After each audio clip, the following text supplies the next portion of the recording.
Good evening, ladies and gentlemen, and welcome to the 715th edition of the Feuerstein's Fire American Soccer Show. I'm your host, Daniel Feuerstein. I'll give you American perspective of our clubs, leagues, players, national team, and other fabulous moments. Get your daily reading from me and other writers over at Beyond the 90, at beyondthe90.substack.com, and of course, locally on New York Soccer over at baddogsports.com. Come on in, discuss amongst yourselves you like. The chat room is open over here on YouTube. And if you have a question for me, I'll try to answer to the best of my abilities. And please don't forget to subscribe here on YouTube for your daily American soccer content. Well, ladies and gentlemen, in about a week, not even a week, 5-6 days away, the start of a brand new Major League Soccer season will get underway very shortly as our clubs are back in our stadiums across the league. Majority of our clubs are in stadiums. Of course, we all know New England, Seattle, Atlanta, and of course in San Diego are playing in their either NFL or college football stadiums.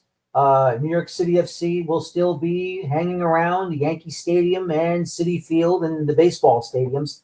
But of course, we already know their stadium is still in the middle of construction, so that's a great thing to see. And let's also not forget Chicago back at Soldier Field until ground starts to get broken for their brand new stadium in downtown Chicago. But there's something we need to talk about, and that is this will be the last time, this season will be the last time they will have playing a regular season match and an entire regular season and playoffs from end of February until middle of October, and then the playoffs in November and the final in December. This is the last time that Major League Soccer will have a fall to winter calendar, or a winter to fall calendar, I should say. You know, I really don't know how to think about that and how to feel. I mean, it's quite amazing how the majority of you screaming, yelling, wanting to have this change in the competition calendar, and the majority of the owners listened. Now, I understand our Canadian friends in Toronto, Montreal, and Vancouver are probably the ones maybe screaming the loudest for no. But, you know, I still feel there's ways to get around it. And to have that opportunity in front of us now, it's going to be amazing. Now, once again, when 2026 ends, 2027 comes into play, that will be a shortened season from February through, I believe, through May. Short season with playoffs. And then they'll take off for the summer. And then when we get to, I believe, either end of July or beginning of August,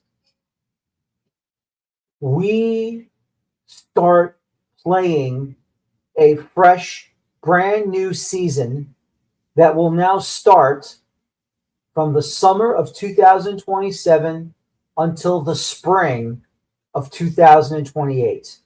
And this also means for all of us who support Major League Soccer in the United States and Canada, the summer will be left for those tournaments like the CONCACAF Gold Cup and the next 4 years when we get to the 2030 World Cup itself. This also means we won't have to worry about interference watching the Euros from UEFA, the Copa America and CONMEBOL. We get to watch these summer tournaments, national team tournaments, and at the same time, our national team windows will not be interfered with. That, my friends, is unbelievable. And as much as I have given shtick to those at MLS, one thing is for certain. One thing is for certain. It is about time this happened. And it's a great time that it's happened. And it's just a situation where it's about time. But, I have also said many, many times that if we're going to have these different mechanisms, or the mechanisms of how a soccer league is properly done in this country, what they do in Europe or what they do in South America, around the world, we need to have the patience to finally implement that type of calendar change. And when the owners finally are listening to the fans, and they're also listening to the other owners other American owners who do own clubs in Europe. They got to get the feedback to hear what's going on. Once again, we can't worry about what Major League Baseball will do. We can't worry about what the NFL will do. We can't worry about what the NBA does or the NHL does. Even collegiate sports, can't worry about that. MLS has to worry about MLS. And when you worry about your own league and your own calendar, everything else doesn't mean anything at all. Nothing. It is a great time as an American soccer fan, including an MLS fan, that we are going to make this change and do it the right way. And yes, there will be a winter break. We are savvy enough to have a winter break. And trust me, this is going to be something special. Now, I have a bit of something that's come up to my attention real quick. I will be right back, and then we'll continue on with the show. Just give me one moment.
And crisis averted. Thank you very much for being patient with me, folks. Sorry about that.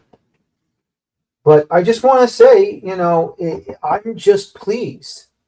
I'm pleased, very, very pleased that the owners in MLS have listened. They've listened to the fans. They've listened to their fellow owners who own clubs in Europe. And now we are going to have a soccer season that was meant to be the way it was supposed to be. So, look, I'm happy. I'm thrilled. And once again, no more interference with Gold Cups, no more interference with stopping the season for the World Cup or playing a season through the World Cup. It's just a great thing to see, and I'm very happy about that. And it's just wonderful for all of us to move forward and to finally get to where we're supposed to be. Now, it's going to be a while, but, we are definitely going to have something wonderful to come toward us. And like I said, it's about time. Now, there still needs more patience with the other mechanisms that will, connect the pyramid, I should say, for American soccer. But until then, we just have to stay strong, support our clubs, support our leagues, and hopefully everyone will come together and we will finally show the rest of the world that we are a part of the football community, of the soccer nation that we are. More needs to be done, but until then, this is a win.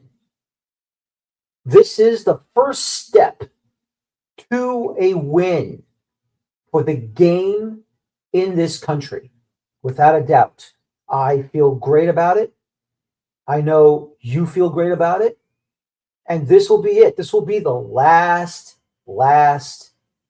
time that we will have a full season that starts at the end of February until the middle of October, and then the playoffs into the MLS Cup final at the beginning of December. I know it's exciting. It's going to be a lot of fun. And I cannot wait to see what's going to happen. And I don't know what I'm going to do. I'm going to have to change up the show a little bit, probably. It's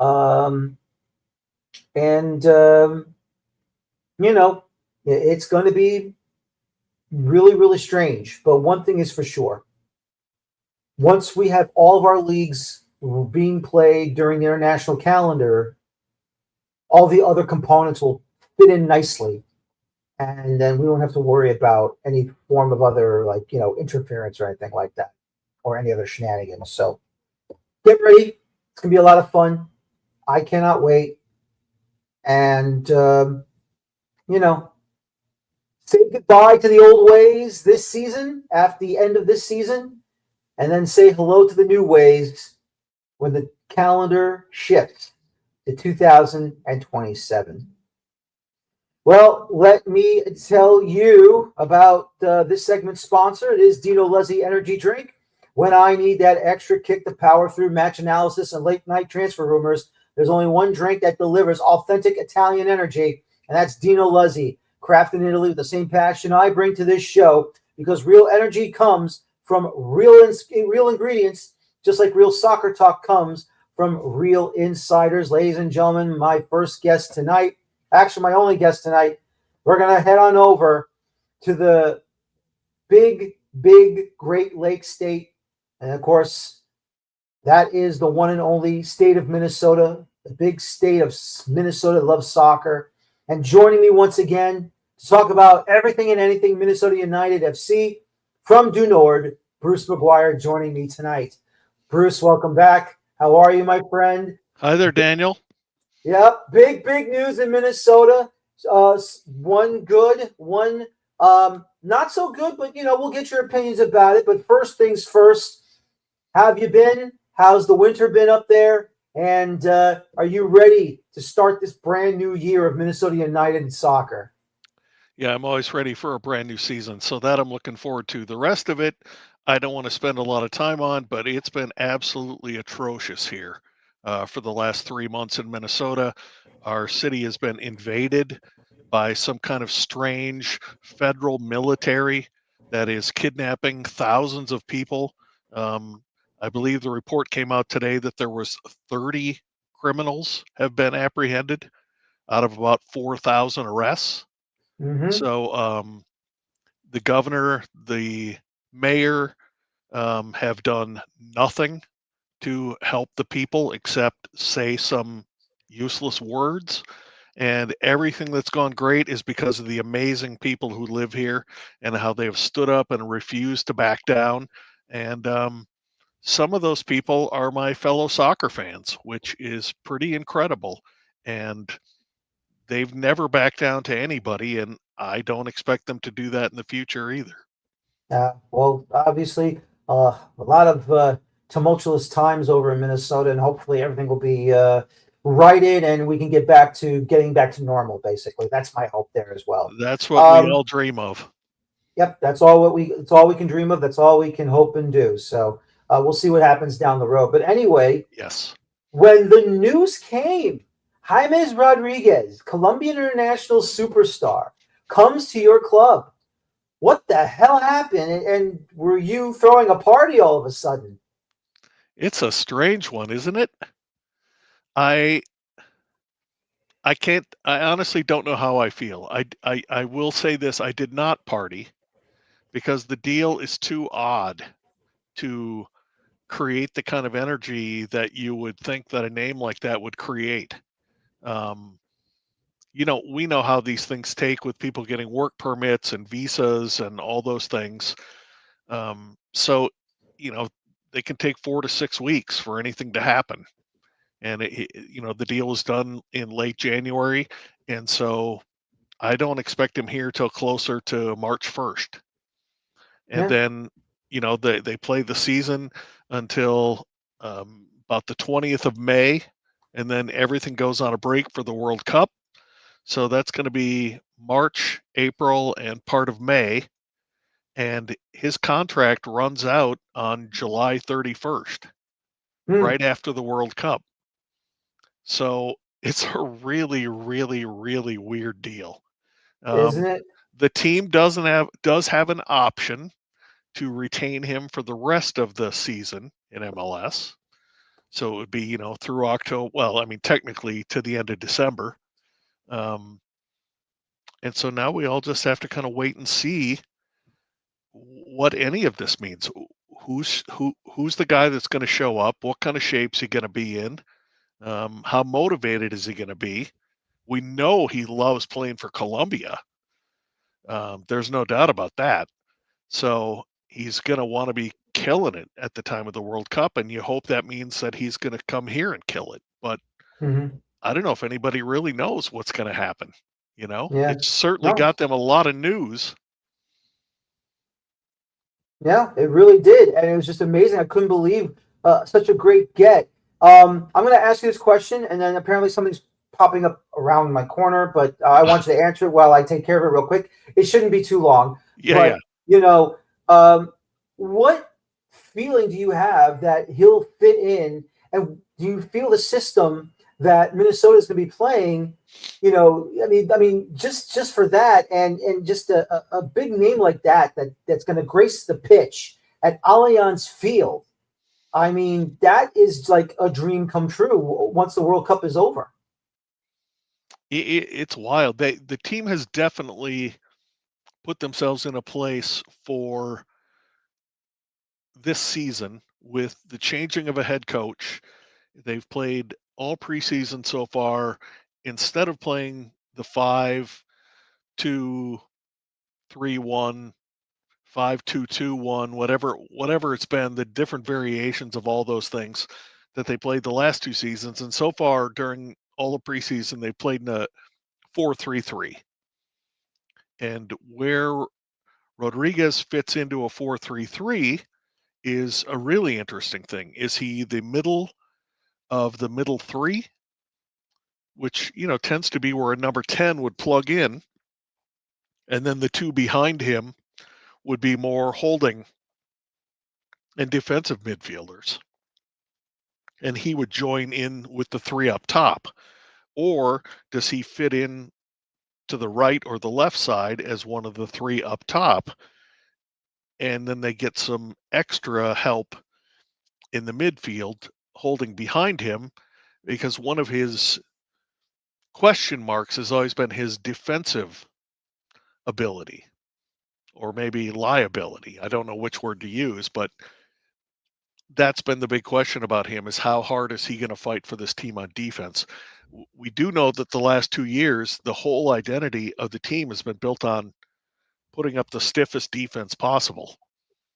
And they've gotten to the league semifinals 2 years in a row with a really, really stiff defense, giving up very few goals, and using the counterattack and the counter press to get them their goals, and not to mention the incredible amount of set piece goals they've had. That could be another place he fits in. He's a great deliverer of the ball. And when you are focused on set pieces, why not have another great set piece taker to try and put that ball in the back of the net as often as you can? I think they had 22 goals last year on set pieces, which is kind of extraordinary. Most ever in MLS, I know that. If that number's not correct, the record is correct, whatever the number is. Mm-hmm. And you know what? I'm thinking about the partnerships he's going to have on the pitch, especially with Mark Canich. Mark Canich, to me, is one of those, hard-nosed players. He doesn't care where he is on the pitch. He'll be near the net, or if even he's not even near the net, he's away from the net, and he'll still put the ball in the back of it. So, I mean, I'm just looking and waiting for that partnership to happen between James Rodriguez and Mark Canich. And it's just been like, you're dreaming of a scenario of what it will be like when James Rodriguez is on the pitch with his new teammates and they just light it up every home match at Allianz Field. I mean, that is definitely the. I don't want to make this sound wrong, but that's the dream. And it's crazy that you mention Anthony Markanich, because he's a left fullback, and there he was last year. He had 13 goals in all competitions, and he just seemed to pop up over and over. The first preseason game this year was against Kansas City, and he scored 2 more. And you're like, how are teams not just glued to this guy when he's anywhere near the box? And no one seemed to be able to figure out the riddle last year, and it was kind of great to watch it start all over again this year. The other addition that they will have this year is Thomas Chancalay, who they signed from New England. Now, the big question there is he in condition to play? He had lost quite a bit of time with a bad knee injury. He was a DP in New England, and they let him go to Minnesota for $100,000. Mm-hmm. I mean, that's giving a guy away. Yeah. And so what kind of shape is he in? What kind of health is he in? He did play the first preseason game, and he looked really sharp. On the other side, in the attack, you have Joaquin Pereira, who had a very good season last year with 11 assists. And those two combined really nicely in that first game.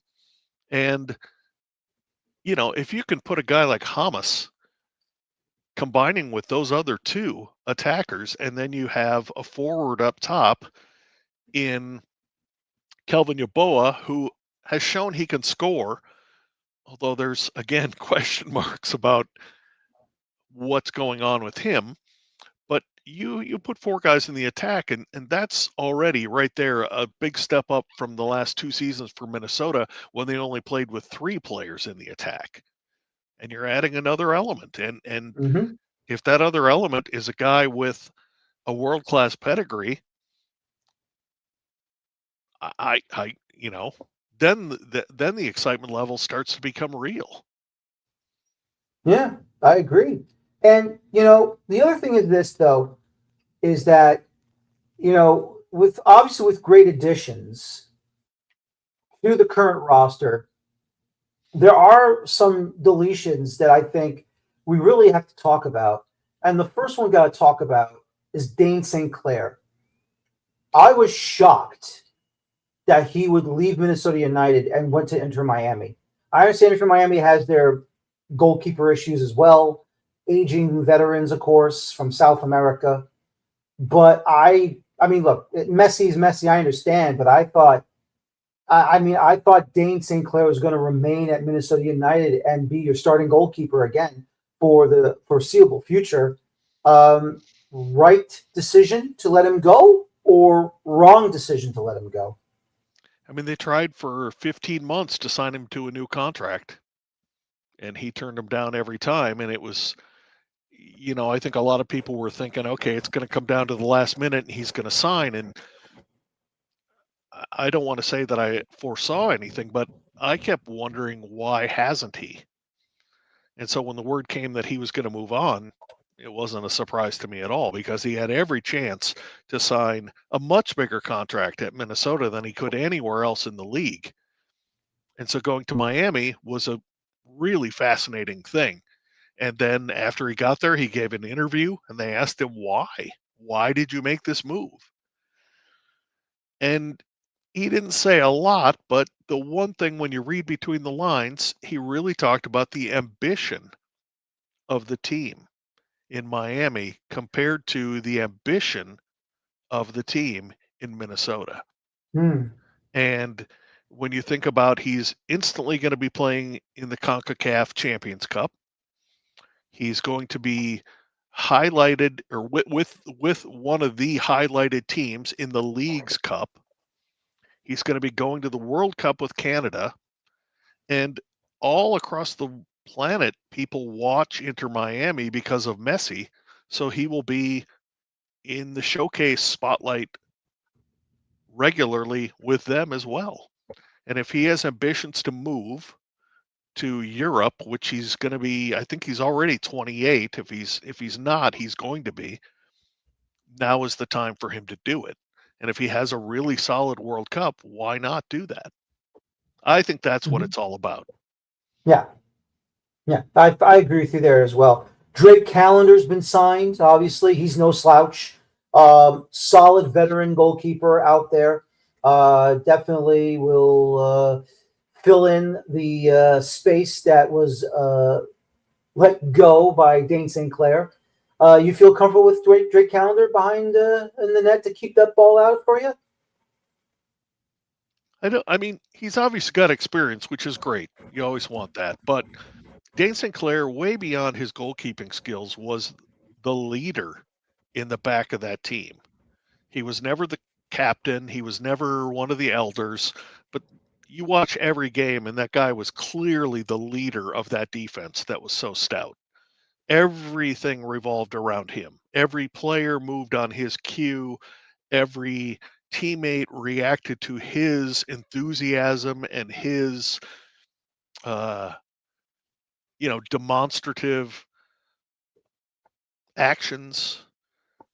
So that is going to be, to me, as big a missing part as anything. And I don't know Drake Calendar's ability to do that. If he has that, great. It'll take some time to develop and fully take shape, but that to me is the biggest part.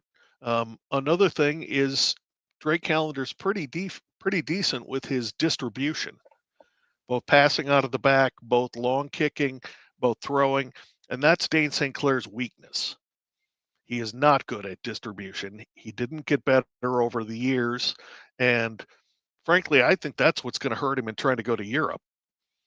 But if he doesn't try to go to one of the big leagues as a starting goalkeeper, he'll be okay. But if Drake Calendar can improve the distribution and help this team up the field faster, because look, last year their possession numbers were so low, and part of it is because a lot of times when they'd recover the ball, they couldn't get out of the back.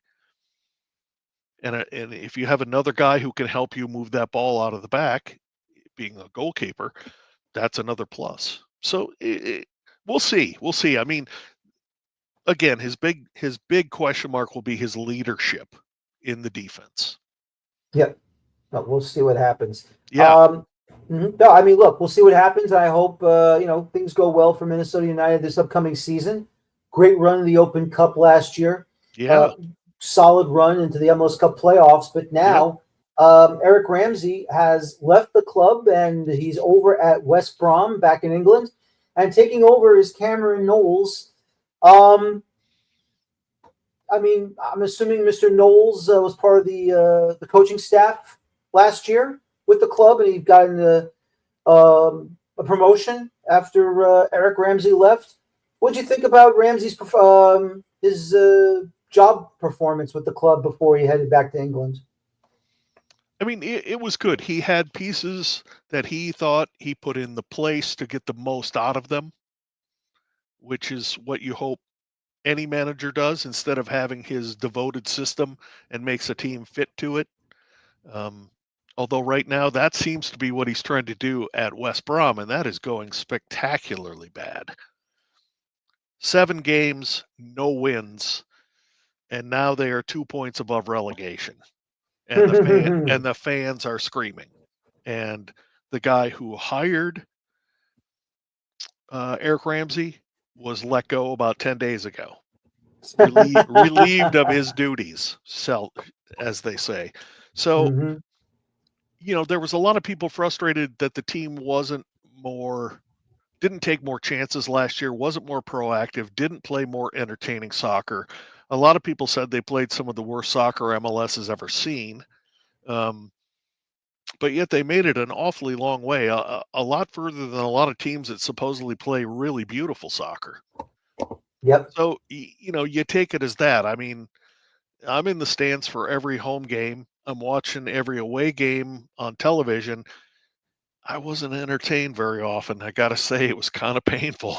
There was times when they did spectacular things, and that was great. I mean, there was nothing quite like Miami coming to town with a full strength squad, and being up 4-0 on them and giving up a goal to Lionel Messi and winning 4-1.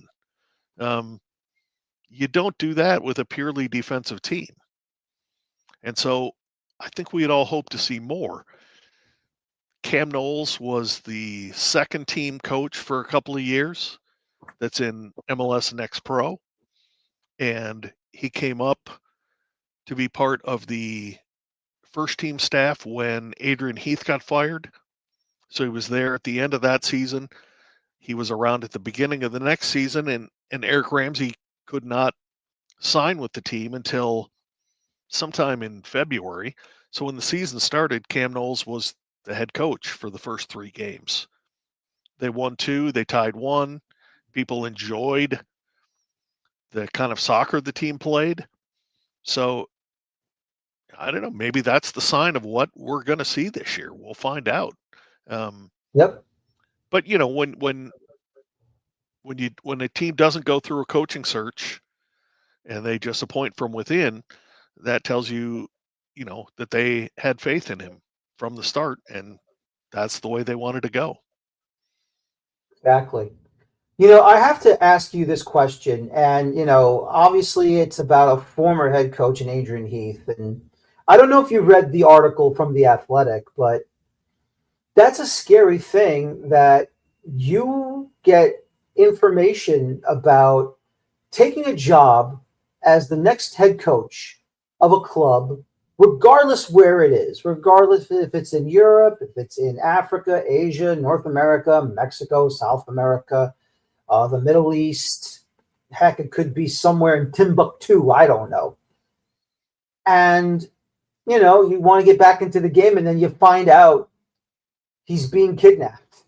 I mean, that's a scary situation that I ever heard of. I can't believe all of a sudden now they're targeting former football managers, former soccer head coaches to see if they'll take a job, and then they get kidnapped.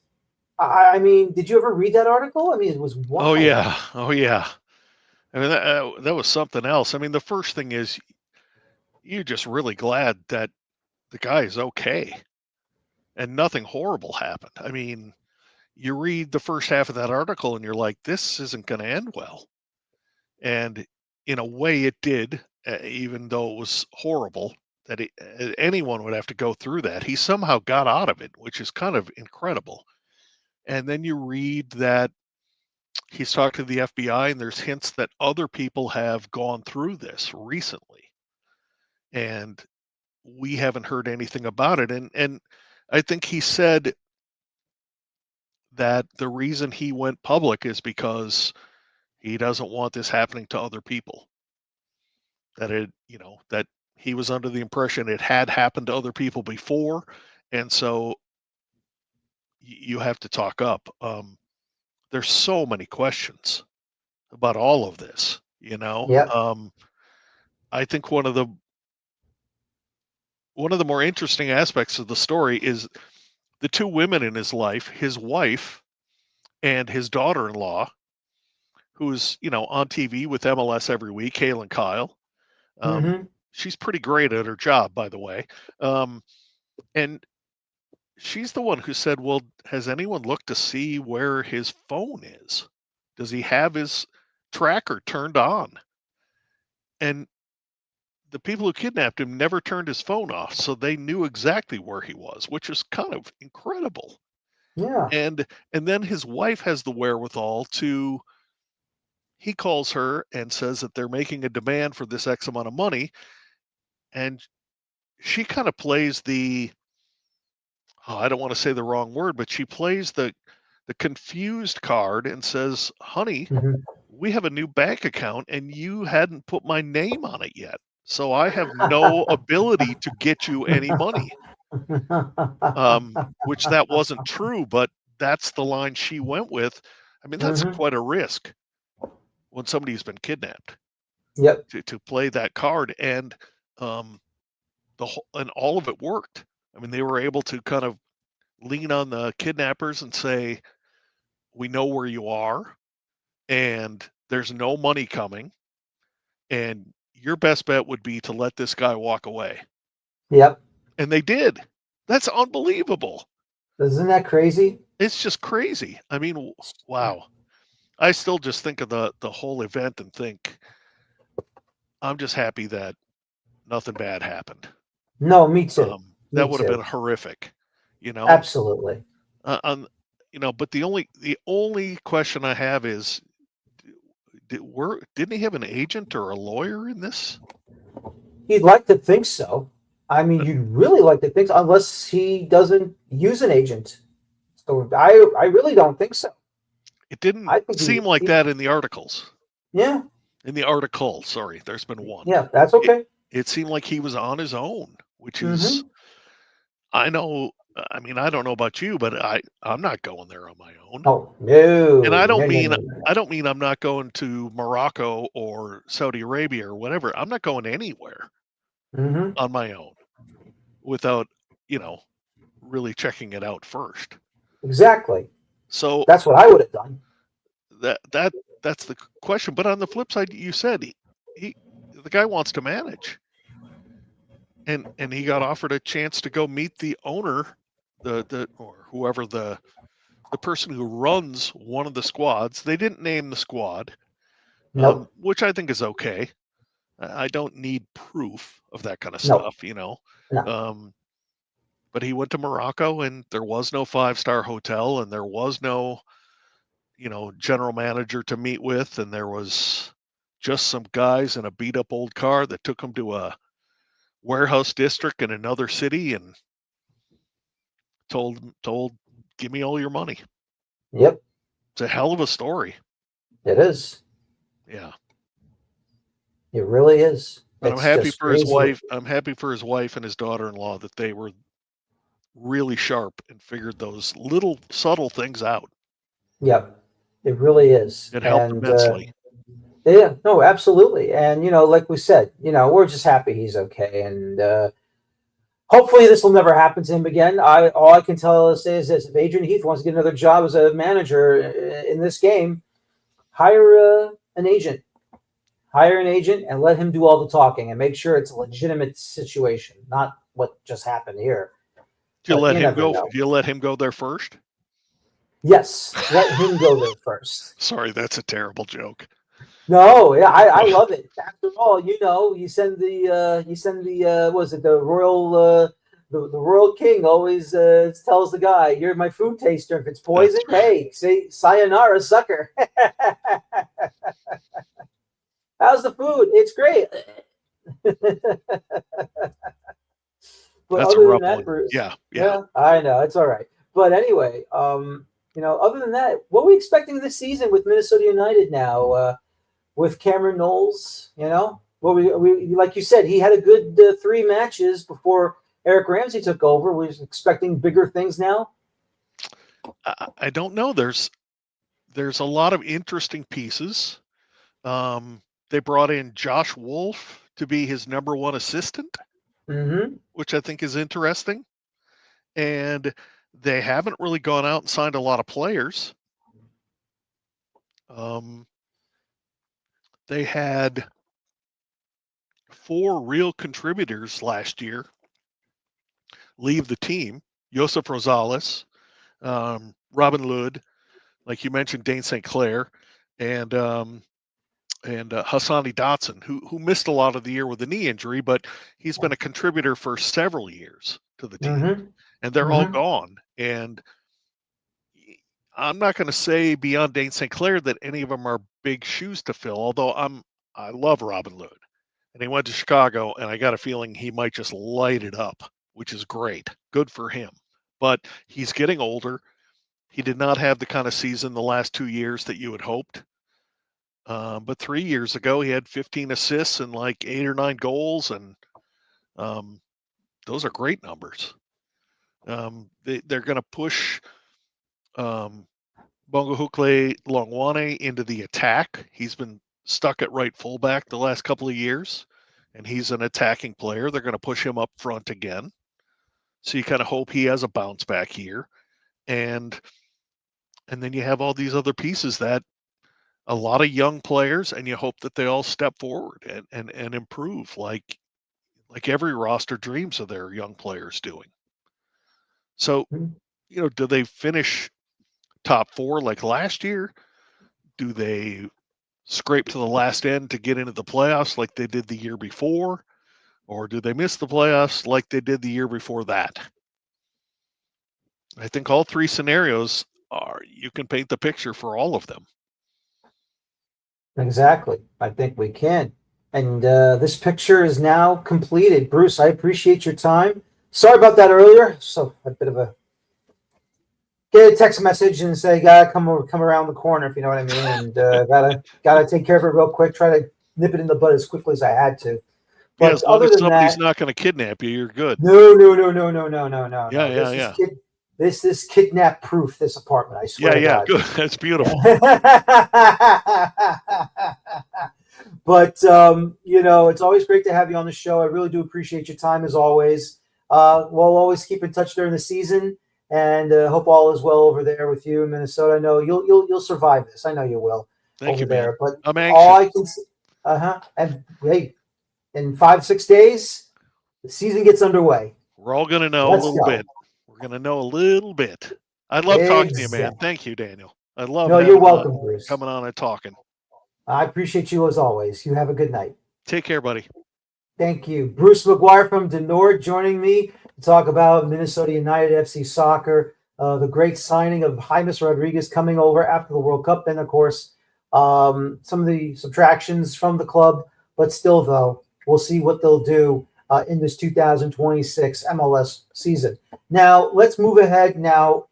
For some of you wondering, CONCACAF has now officially announced about a couple of weeks ago, I believe it's now, their cycle for competitions with the Nations League, with the Gold Cup, but more importantly, the new pathway to the 2030 World Cup for CONCACAF, as we are now seeing there will be a grand total, and I'll put this up here now, 6 automatic spots to qualify for the FIFA World Cup in the 2030 edition.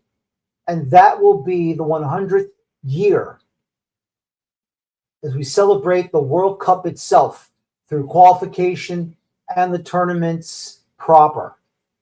As you can see, very, very detailed from CONCACAF who will advance into the next round, what the setup will be like. As you can see, the international windows. Now, for some of you, paying attention to that situation, September, October will no longer be two separate windows. September and October will be one giant window from here on out, starting in the 2026 season. So there will be 2 weeks, 4 matches a week, or should I say 4 matches within the 2 weeks, that we will have international soccer, international football being played. So there will be a giant, cluster of international football between the months of September and October, and they will be played towards the back end of the month of September and the beginning of October. That is going to be exciting. And here's how it's going to set up. As you can see, in the September half of the 2027 September-October window, there will be a first round involving goal aggregate series, 11 of them for 22 clubs ranked from 14 to 35. The top 13 clubs, the top 13 national teams will begin in the second round. Now, 22 clubs in the first round, then advancing to the next round, and that will be 11 winners of the first round going to the second round. That will begin at the October end of the September-October window in 2027. Then 2 more matches in November international calendar month. And then in the new year in 2028, which will be in March, the last 2 matches for that second round. And then we get to the final round of qualifying.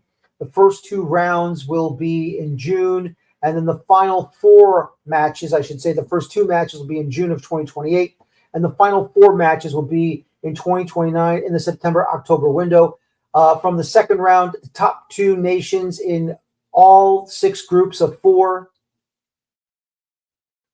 will advance to the final round. And then we will get the top 2 nations in the 3 groups of 4 will go directly to the FIFA World Cup. And then the 2 best third-place finishers will advance to November for the playoff to enter for the Intercontinental Playoffs. And that will be in around March of 2030. And then off you go for the FIFA World Cup, June and July of 2030. It's going to be exciting. It's going to be a lot of fun. So what I'm going to do is I'm going to show you, and I'm using the current FIFA rankings from last month in January. Going to show you how each round will be done. And here it is, first things first. This is the first round of the CONCACAF World Cup qualification for 2030, round 1. Now, as you can see, once again, this is just an example. These are not the official. This is not the official matchups. This is just from this past January's FIFA International Calendar for the September rankings. It was already introduced. So basically, Nicaragua would be in 14th, Anguilla would be 35th. So and once again, like I said, this is not really what it is. This is just as an example for all of you how it's going to be set up. 22 nations in CONCACAF. As you can see, these are the teams ranked 14, 15, 16. I'm sorry, 14, 15, 16, 17, 18, 19, 20, 21, 22, 23, 24, 25, 26, 27, 28, 29, 30, 31, 32, 33, 34, 35. So that would be those nations from ranked 14 through 35 going into the first round. And then once again, 11 first round winners will advance to the second round. Now, for the second round, this is how it's going to set up for CONCACAF when it comes to World Cup qualifying for 2030. Now, as you can see, there'll be 6 groups of 4, and I did it through the pots.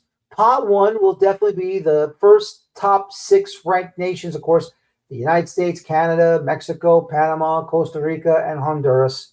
Pot 2 would definitely have Jamaica, Curacao, Haiti, Guatemala, Trinidad and Tobago, and El Salvador. Pot 3 would have Suriname, and then the rest of it for pot 3 and 4, 5, and 6 will be selected depending on when those rankings will be.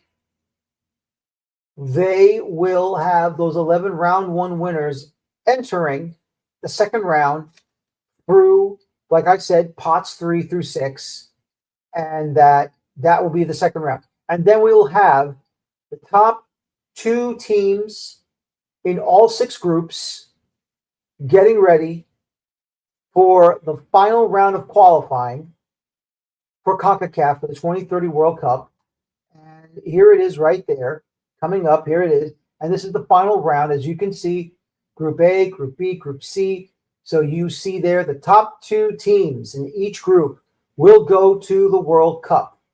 And here, as you can see, it's a quarter, meaning, it could be this team in Group A that finishes 3rd.